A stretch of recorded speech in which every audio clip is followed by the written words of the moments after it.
something incredible happened last night.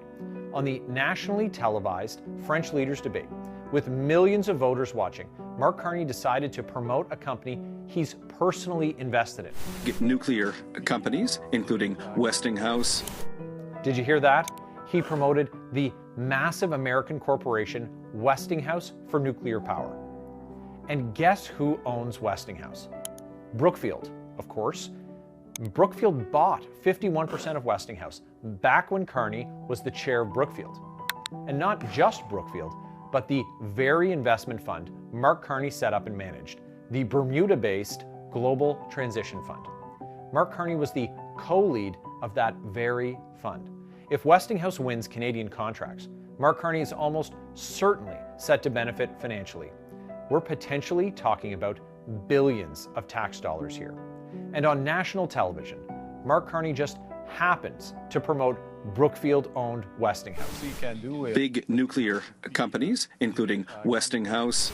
You almost can't make this up, except, of course, we're dealing with the same old Liberal Party, so it's completely believable.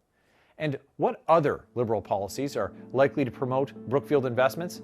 Heat pumps, modular housing, solar panels, wind turbines? Well, Mark Carney already has a history of doing this.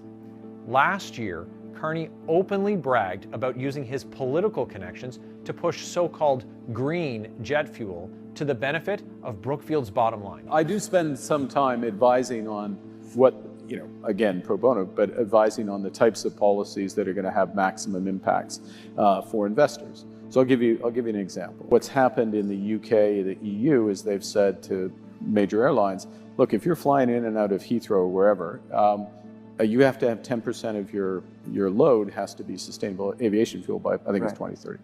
In that case, we Brookfield put $1 billion to work there, and it's a fantastic opportunity. And in the United Kingdom, Carney was caught lobbying his friends for heat pump subsidies to help a Brookfield-owned company called HomeServe. And now, Mark Carney wants to run the entire federal government.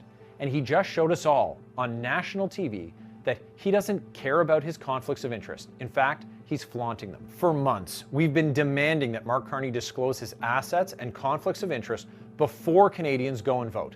And Carney has repeatedly refused to do so. He's dismissively laughed it off, as only a Liberal could do. Canadians deserve so much better than the continued graft and corruption that would come with a fourth Liberal term. And there's only one party that can stop it: Pierre Poilievre and the Conservatives.